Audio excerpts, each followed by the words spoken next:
오늘도 새벽을 깨워 나오시는 사랑하는 성도님들, 우리를 말씀으로 인도하시는 그 하나님의 은혜를 풍성히 경험하는 복된 하루 되어지기를 주의 이름으로 축복합니다.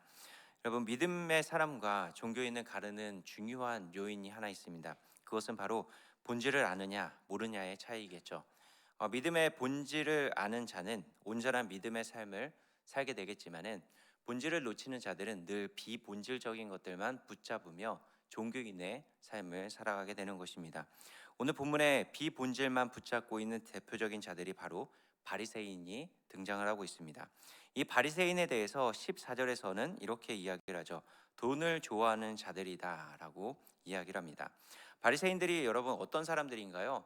율법과 종교 생활에 굉장히 열심을 내었던 자들입니다. 그럼 사람들이 볼 때 그들이 좋아하는 것을 무엇이라고 여기겠습니까? 율법과 하나님, 그리고 성전, 이런 것들이 그들이 좋아하는 것들이다라고 평가를 해야 되는데, 오늘 본문에서는 그들에 대해서 돈을 좋아하는 자들이다라는 이야기를 듣고 있는 것이죠. 바로 본질을 놓친 자들이기 때문에 이러한 평가를 받게 되는 것입니다. 그럼 여러분, 본질을 놓친 자들의 특징이 무엇일까요? 바로 위선적인 삶을 살아간다라는 것입니다. 우리 본문 15절 말씀을 다시 한번 볼까요? 15절입니다. 예수께서 이르시되 너희는 사람 앞에서 스스로 옳다 하는 자들이나 너희 마음을 하나님께서 아시나니 사람 중에 높임을 받는 그것은 하나님 앞에 미움을 받는 것이나. 아멘. 바리새인들은 겉으로는 율법과 종교 행위로 가득 차 있었지만, 그러나 그들이 가지고 있는 사회적 특권을 이용해서 재물을 축적하는 자들이었고, 또한 스스로 자신을 옳다라고 생각하는 사람들이었습니다. 탐욕과 위선적인 모습으로 가득 차 있었던 것이죠. 그래서 이 탐욕과 위선적인 모습에 대해서 예수님께서 너희는 사람 앞에서 스스로 옳다 하는 자들이다라고 이야기를 하는 것이죠. 그들이 하나님을 의식하면서 율법을 지켜나가고 또 종교적 행위를 통해서 하나님을 바라봐야 되는데, 하나님은 전혀 의식하지 않고 사람의 눈만을 의식하는 사람이었던 것이죠. 그래서 사람의 눈에 좋게 보이려고 스스로 속이고, 또 자신들의 마음을 속이고, 사람들에게 어떻게 해서든지 좋아 보이는 모습으로만 좋게 보이려는 자기 합리화에 빠져 있었다라는 것입니다. 또한 스스로 옳다라고 예수님께서 지적하죠. 사람에게 좋게 보이려고 하는 모습을 정당화하려고 이것저것 애쓰는 모습을 보였다라는 것입니다. 종교적 열심, 행동, 삶, 모든 것이 자기 합리화와 사람에게 좋게 보이려고 위한 행동들로만 가득 차 있었다라는 것입니다. 본질을 놓치게 되면 결국 하나님을 놓치고, 하나님을 놓친 그 자리에 사람 또는 자신이 올려지게 된다라는 것입니다. 자기 정당화를 위해서 위선적인 행동들로 가득 차게 되어져 있는 것이죠. 마음은 자기가 높아지고 자기가 더 많은 칭찬을 받으려 하는 그 모습으로 가득 차 있지만, 그것을 들키지 않기 위해서 여러 가지로 삶 가운데 또 여러 행동으로 꾸며내게 되는 것입니다. 그러나 하나님은 사람을 외모로 보지 않고 그 중심을 보시기 때문에, 불의한 자가 아무리 그 마음을 숨기고 꾸며낸다 할지라도 하나님은 그 모든 것들을 꿰뚫어 보신다는 것입니다. 이들은 하나님께서 마음을 아신다는 사실을 깨닫지 못한 어리석은 모습을 보여주고 있다라는 것입니다. 여러분, 위선적인 삶을 살아가는 사람들은 늘 사람을 의식하며 살아갑니다. 그리고 이 사람의 눈을 의식하면서 자기 정당화를 위해서만 살아간다라는 것이죠. 그래서 우리가 위선적인 삶을 돌이켜서 마음과 행동이 하나 되기 위해서는 사람의 눈을 의식하는 것이 아니라 하나님을 의식해야 하는 것이죠. 하나님께서 행동뿐만 아니라 마음까지도 살피고 있다는 사실을 늘 인식하면서 살아가야 되는 것입니다. 우리는 종종 교회 생활을 통해서 자신의 의로움과 자기 과시, 더 나아가 자기 안에 있는 죄성을 감추기 위해서 자기 정당화의 방편으로 사용할 때가 있다라는 것입니다. 그러나 여러분, 하나님께서 그 행동의 의도를 분명히 아십니다.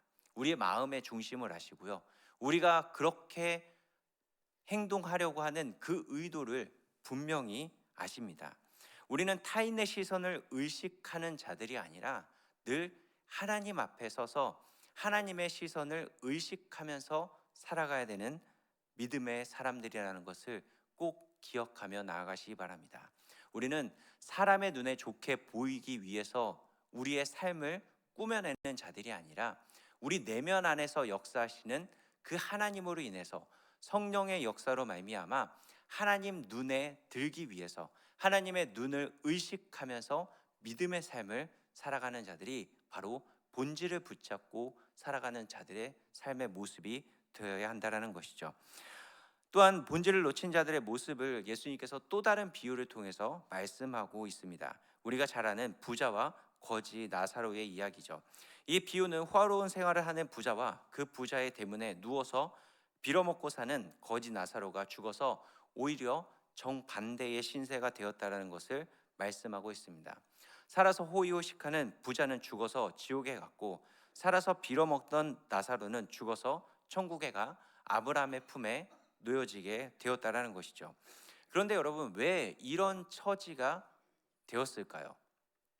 부자가 지옥에 가고 거지 나사로가 천국에 갔던 중요한 요인이 무엇이겠습니까? 혹 부자가 탐욕스럽고 구두쇠라서, 또 나사로는 심성이 착하고 믿음이 좋아서 갔다라고 생각이 되시나요? 그런데 성경 본문을 자세히 살펴보면 사실 그러한 이야기는 전혀 담고 있지 않습니다. 부자는 자기 재산을 가지고 호화로운 생활을 했고, 나사로는 부자의 상에서 떨어지는 것으로 배를 채웠다는 것만 이야기하고 있는 것이죠. 굳이 추측해 보면은 부자가 자기 집에 빌어붙어서 구걸하는 거지를 용납해 주었기 때문에 어쩌면 부자가 더 천국에 갈 만한 행동을 하진 않았을까요? 부자치고는 조금 더 인심이 많아 보이는 것처럼 보일 수도 있습니다. 그런데 성경은 전혀 반대의 이야기를 하고 있죠. 여러분, 본문을 보면은 부자는 단지 부자라는 이유만으로, 나사로는 단지 가난하고 고난을 받았다라는 이유만으로 천국과 지옥으로 간 것을 이야기합니다. 도대체 이 이야기를 우리는 어떻게 이해할 수 있어야 될까요? 그러면 우리가 천국에 가기 위해선 어떻게 해야 되죠? 거지 나사로처럼 거지가 되거나 빌어먹거나 고난을 당하거나 해야 우리가 천국에 갈 수 있나요? 만약에 내가 지금 많은 물질을 누리고 있으면, 또 많은 것들을 누리고 있으면 천국에 가지 못하는 것일까요? 단순히 그러한 이야기를 하고 있는 본문이 아니라는 것입니다. 여러분, 성경에서 이야기하는 부자와 가난한 자를 어떻게 나누고 있느냐를 우리는 먼저 살펴볼 수 있어야 되는 것입니다. 성경에서 단순히 물질이 많고 적음으로 부자와 가난한 자를 나누고 있지 않다라는 것이죠. 성경의 관점에서 부자는 자기 재산과 소유의 원천을 자기 자신으로 생각해서 소유에 집착하는 사람을 부자다라고 이야기를 합니다. 아닌 척하고 있지만 돈을 좋아하는 바리새인의 모습처럼 이러한 자들을 부자라고 명명하고 있는 것이죠. 물질에 집착하고 이것은 내 것이다, 난 이것을 꼭 있어야 한다라고 집착하는 삶을 살아가는 것. 더 나아가 죽어서 나는 저건 죽어도 포기 못하겠습니다 라고 하면서 이건 내가 꼭 가지고 있어야 돼 라고 집착하는 자들. 더 나아가 반대급부로 너무 아끼고 아껴서 손에 움켜쥔 것을 놓지 않으려고 하는 모습들, 이러한 자들을 부자라고 이야기를 하는 것이죠. 그래서 성경에 보면은 단순히 돈이 많은 것을 부자라고만 이야기하지 않고 돈이 적은 자도 부자라고도 이야기할 수 있는 것입니다. 그럼 성경적 관점에서 가난한 자는 누구인가요?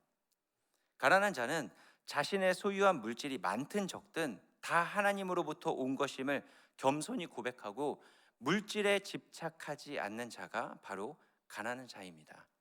물질이 아무리 많이 있어도 그 모든 것이 하나님의 것인 줄 알고 자신에게 주어진 물질을 자신만을 위해서 사용하는 것이 아니라 타인을 위해서, 이웃을 위해서, 더 나아가 하나님의 손이 되어서 사용되어지는 자들이 바로 가난한 자들의 모습이라는 것이죠.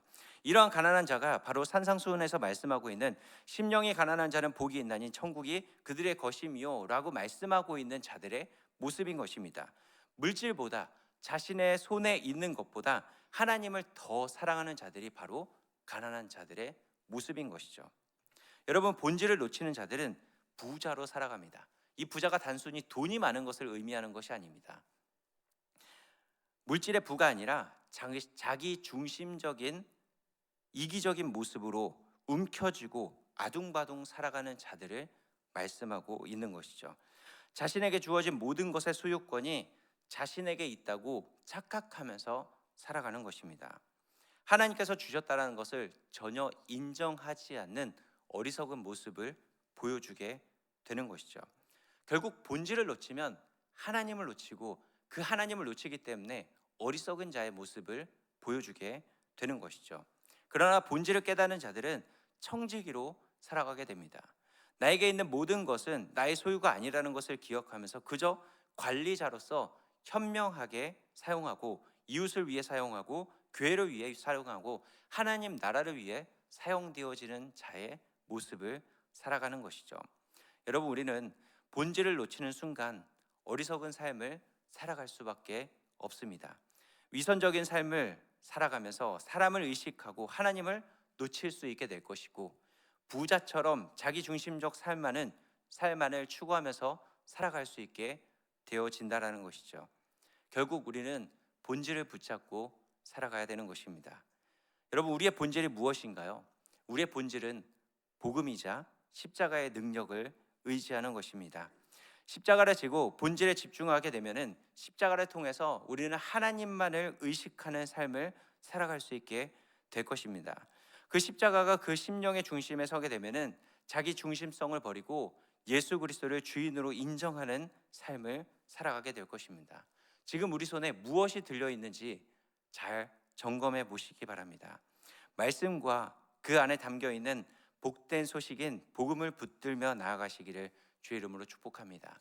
이 십자가의 피 묻은 복음이 내면 가운데 우뚝 솟아 확고히 서 있다면은 그것을 확인해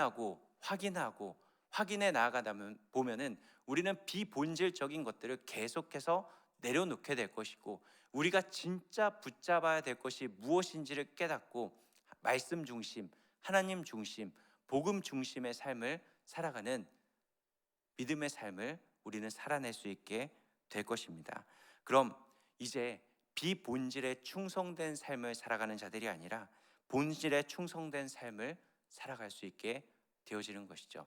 이렇게 본질을 붙잡고 하나님 나라를 위해 충성된 일꾼으로 세워지는 우리 모두가 될 수 있기를 주의 이름으로 축복합니다. 기도하겠습니다.